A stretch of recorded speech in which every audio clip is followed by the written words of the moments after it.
what you see and hear, how do you get it there? Que o cinema tem que estar aberto para todas as novidades. A importância de ter o Martin Scorsese como um dos apoiadores. Kind of gnarled, old, almost medieval town. É uma questão de extrema incoerência da parte do Scorsese. E você vê que não é nada muito complexo. É só uns rabiscos de como seriam as ideias. O Festival de Gramado experimentou filmes gerados por IA. Então, a empresa de IA Flux anunciou junto com o Martin Scorsese que estão trabalhando juntos para aprimorar uma inteligência artificial. E isso foi muito comentado de ontem para hoje, mas eu acho que o problema é muito maior do que só uma IA generativa. Por isso eu queria trazer 3 pontos do porquê eu acho que isso é uma coisa muito importante de se falar. E de se discutir também, e de conversar sobre esses assuntos. Mas explicando o caso, o que acontece? A empresa Black Forest Lab, ela é uma empresa que tem uma inteligência artificial à base de prompt, igual ao ChatGPT, igual ao Gemini, que se chama Flux. Essa empresa, ela está trabalhando junto com o Martin Scorsese para desenvolvimento de prompts, e a partir da premissa de você conseguir fazer os seus próprios storyboards. Só que ela é muito mais do que isso. Foca muito na pré-produção. E nisso vai para muitos outros âmbitos. Vai desde um storyboard de um filme a uma ideia de como seria um jogo de videogame, como seria até indo para o lado da arquitetura. Você consegue fazer desenhos voltados para a arquitetura, como design de interiores, como um prédio ficaria a partir deste prompt, que seria gerado na inteligência artificial. E eles claramente buscam focar nessa pré-produção que tem que ser mais robusta, como de um filme, como de um jogo. O que acontece nesse caso do Martin Scorsese é que a Black Forest, ela foca no carro-chefe deles, que é trabalhar com storyboard. Storyboard não é nada mais do que o diretor colocando as ideias dele no papel para conseguir explicar melhor para a produção. Isso bem básico, né? E aí eu acho que entra nos 3 pontos que eu quero citar. Porque, primeiro, a importância de ter o Martin Scorsese como um dos apoiadores é gigantesco, assim. O Martin Scorsese, querendo ou não, ele é talvez o maior diretor vivo dos Estados Unidos no momento. Todo mundo conhece o Martin Scorsese. Você pode ir de cinéfilos que estudam o movimento novo da Romênia a pessoas que só assistem filmes porque gostam depois de um trabalho cansativo, chegar à noite, assistir um filme e acaba caindo num filme como Taxi Driver, que é clássico, Os Bons Companheiros, e a partir disso conhece o trabalho do Scorsese, ou até mesmo você pode ir na pessoa que não assiste filme, que não assiste nada além de Marvel, por exemplo, mas que numa roda de amigos é recomendado assistir Uma Ilha do Medo, é recomendado assistir Um Lobo de Wall Street, e a partir disso acaba conhecendo ele. Então ele está presente em todos os momentos de uma conversa de cinema, principalmente nos Estados Unidos. A repercussão que teve quando o estúdio anunciou que teria um episódio com o Martin Scorsese. Foi lançado ontem. A Charli XCX soltou a capa do novo álbum dela e no álbum tinha o Martin Scorsese. Se mostra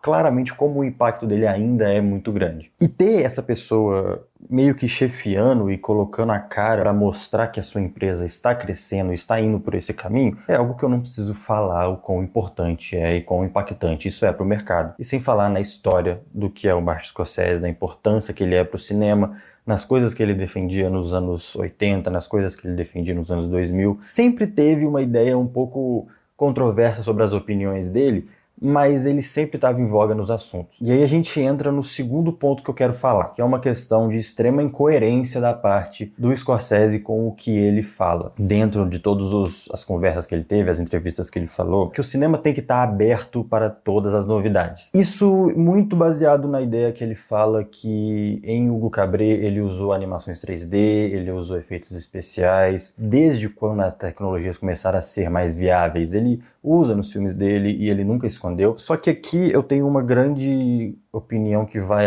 do contrário disso, assim. Uma coisa é você ter um artista 3D que está desenhando um projeto 3D ou um cara que entra num Blender, por exemplo, que forma segmentos por segmentos, que aumenta a densidade e tira a densidade de um polígono ou de uma formação 3D, e a partir disso colocando a cara dele e usando as ferramentas do 3D, as ferramentas que um software oferece para você para criar arte ou para criar alguma coisa que vai fundamentar um filme. E aí entra no que ele falou em 2023, que eu tô vendo muita gente repercutir sobre isso, que é ele comentando que filmes que são feitos para streaming são tão ruins quanto filmes que são feitos por inteligência artificial. Tudo bem, ele pode mudar de ideia. Tudo bem, é normal, ele pode rever as ideias dele, ele pode trabalhar no próximo filme dele com coisas novas. Isso aí é super normal. Mas você tomar o partido como uma das pessoas que vai ser linha de frente para defender uma ideia de 3 empresários da Alemanha, eu acho que é um pouco demais pelo que ele mesmo já defendeu e já foi contra. E aí eu entro numa questão que é, o storyboard, ele faz parte do processo do filme. Eu não vou dizer que o storyboard é tão importante como uma montagem ou como a direção em si, mas querendo ou não, é a forma com que você se comunica com as pessoas da sua produção e as pessoas da sua equipe que estão abaixo de você. E ele fala que sempre houve uma dificuldade de se comunicar com o que está na cabeça dele, com a equipe, com os atores. E que interessa ele como a tecnologia tá para ajudar a conexão dele com o público. E aí eu penso o seguinte, eu não vou falar aqui em termos muito técnicos, mas todo mundo sabe que existem centenas de artigos, centenas de pesquisas, de matérias falando sobre como você tirar a ideia da sua cabeça e colocar num papel ou colocar em algo físico ajuda a compreender o que você está fazendo. Isso aí eu olho muito para o que outros diretores contemporâneos a ele e outros diretores que seguem a mesma linha de raciocínio dele fazem. Tem um exemplo que eu gosto muito, que é o exemplo de Duna, do Villeneuve. Tentar colocar mais ou menos na mesma linha de produção do Scorsese para ficar mais claro. O Villeneuve, ele fez junto com o Nicolas Kadima, que é um amigo de infância dele, storyboards sobre Duna, quando ele era, adolescente. E a partir disso, teve um entendimento melhor do que ele queria com um filme que um dia ele pensava em fazer e acabou realizando e vai realizar. E você vê que não é nada muito complexo, é só uns rabiscos de como seriam as ideias, a partir de um artista que ele respeitava muito, que era um amigo dele, e eles criaram essas ideias. Ele mesmo fala isso, que ajudou ele a colocar as ideias dele no trilho, assim. E eu não tô falando de um storyboard como era, por exemplo, do Akira Kurosawa, que era uma obra de arte, assim. Ele fazia storyboards que possivelmente seriam até mais bonitas do que os takes que ele ia filmar. Eu não tô querendo entrar nesse nível, porque aí realmente entra numa coisa completamente diferente, porque tem todo um carinho, tem toda uma beleza de se trabalhar a partir de um desenho, de uma ideia,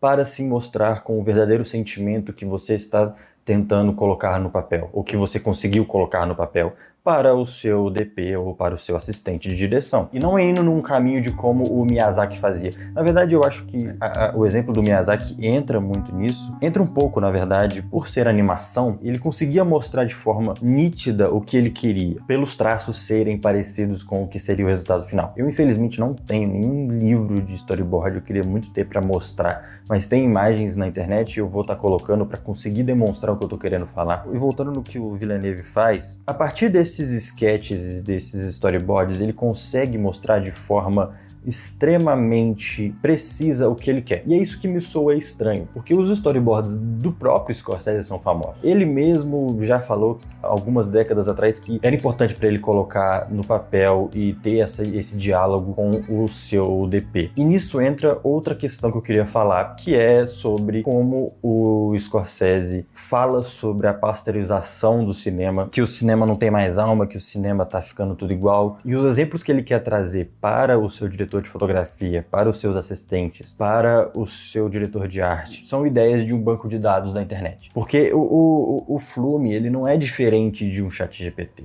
Ele segue na mesma ideia de pegar referências a partir do que está na internet, do que está postado online, e junta tudo isso e transforma numa coisa normal. Até o próprio vídeo da Lume explicando isso, que é um vídeo bem esquisito, sem entrar aqui muito em juízo de valor, mas um vídeo bem estranho. É um vídeo que você percebe que os exemplos que ele está trazendo são exemplos extremamente genéricos. E a partir disso, muitas pessoas veem como isso pode ser pequeno. Eu li alguns comentários disso de tipo assim, isso não é nada, isso é só storyboard. E que isso não vai impactar o mercado e tudo mais. Só que aí eu queria trazer a reflexão de que como a inteligência artificial já está impactando o mercado. E já impacta o mercado 100%. Eu vou Vou pegar o exemplo do Darren Aronofsky, que é o diretor de Requiem para um Sonho, o diretor de Mãe, o diretor de Ladrões, o último filme dele, que eu gostei, eu achei legal. E outros filmes, né? Cisne Negro e tudo mais. Ele tá produzindo uma série inteiramente feita à base de inteligência artificial. E essa série vai ser uma série de grande produção, vai ser uma série que provavelmente vai ser lançada num grande streaming e ser produzido por uma grande produtora. E se você já está fazendo uma série, isso não é uma notícia nova, isso é uma notícia tão tanto quanto antiga, se você está fazendo essa série toda feita por IA, o seu storyboard você não fez na mão, você não fez num Photoshop, você não trabalhou à base disso, você trabalhou na base da IA para conseguir fomentar o prompt que vai ser gerado. Então isso é uma coisa que já está acontecendo. O Scorsese ele só colocou luz numa coisa que já acontecia. Outro exemplo que aconteceu ano passado no Festival de Gramado, o Festival de Gramado experimentou uma competição toda com filmes gerados por IA. Foram 5 filmes escolhidos. Isso passou batido, mas eu fiz uma matéria sobre isso e são 5 filmes com temas extremamente diversos. São curtas-metragens com até 10 minutos, que esses curtas-metragens falavam sobre comunidades ribeirinhas, comunidades afetadas pelas crises climáticas, incluindo os desastres do Rio Grande do Sul. O filme que ganhou foi o filme dos desastres do Rio Grande do Sul, causados pela chuva. Mostra uma família, um pai e uma mãe voltando à casa depois de tudo que aconteceu. E são filmes inteiramente feitos por inteligência artificial. Não tem ator, não tem fotógrafo, não tem nada. Então isso é uma coisa que já acontece desde 2025, 2024, quando começou esse boom, né, das inteligências artificiais. Isso aí eu realmente não tenho certeza, eu não tive tempo de apurar isso certinho, de pegar todas as informações, mas pelo que eu peguei, entre 60% e 80% das propagandas feitas para a Copa do Mundo têm um uso intensivo de inteligência artificial generativa com prompts. Isso traz a questão de que isso já é o presente. Isso não é algo que deveria surpreender todo mundo. É algo que já está intrínseco mesmo no cinema. Se não na pré-produção ou na própria produção e principalmente na pós-produção. Isso aí é um outro assunto que é muito maior que não dá para citar só nesse vídeo. Com todas essas informações eu queria agradecer a todo mundo que chegou aqui. É um assunto muito complexo. É um assunto que eu mesmo não tenho um domínio completo sobre ela. Eu penso que seja algo que tem que ser conversado para a gente entender melhor. É uma empresa e é uma inteligência artificial que tem poucos anos, mas a gente não pode ignorar o impacto que isso tem no nosso cinema e no cinema mundial.